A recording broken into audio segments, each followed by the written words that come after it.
Hello guys, welcome back to my new blog. আজকে আমরা সবাই মিলে চলে গেছিলাম চণ্ডীপুরে, যেখানে গুরুদেবের আশ্রম। আজকের এই ব্লগটা হঠাৎ করেই করছি, তাই জন্য শুরু থেকে শেষ পর্যন্ত পুরোটা কিছুই নেই। যেখান দিয়ে পেরেছি সেখান দিয়ে আমি ক্লিপ নিয়ে নিয়েছি, একটু খাপচা খাপচা ভিডিও আছে। আমরা মন্দিরের ওপরটা ঘুরে দেখে নিয়েছি। দেখার পরে আমার দিদি বলল যে চলো গুরুদেবের সঙ্গে একবার দেখা করে আসি। তো সেই জন্যই আমরা মন্দিরের পেছন দিক দিয়ে আমি, গণেশ, আমার শাশুড়ি যাচ্ছিলাম। সেই দিন নামতে দেখি এই সাইডে বাঁ দিকে গুরুদেবের বসার স্থান রয়েছে, ওখানেই আমরা যাচ্ছি যে গুরুদেবের সঙ্গে আমরা দেখা করব।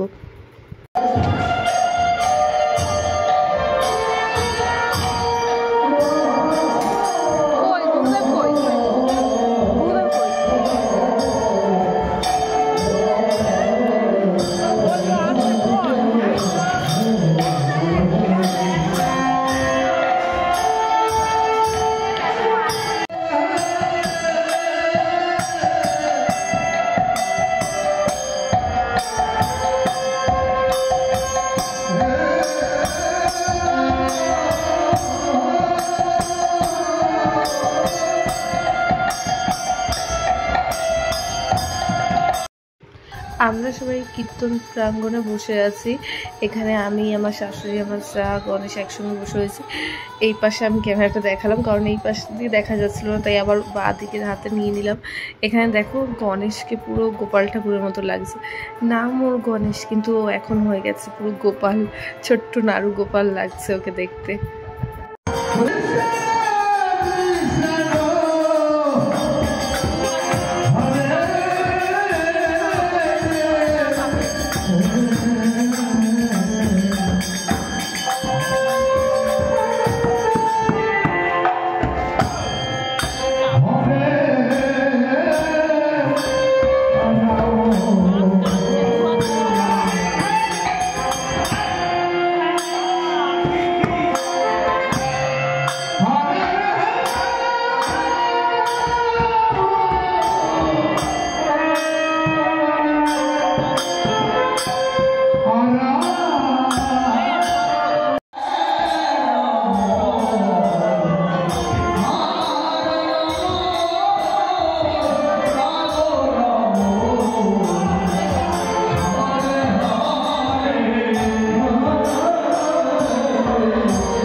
এখানে অনেক দর্শনার্থী এসছে যারা দীক্ষা নেবে, তাই গুরুদেব তাদেরকে দীক্ষা দেওয়ার জন্য ঘরের ভেতরে যাচ্ছেন।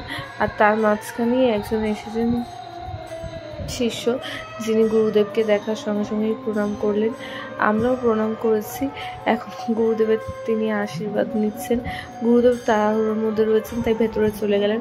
আমি যতটা পারলাম ওপর থেকে, সিঁড়ির ওপর থেকে ভিডিওটা ক্যাপচার করে নিয়েছি।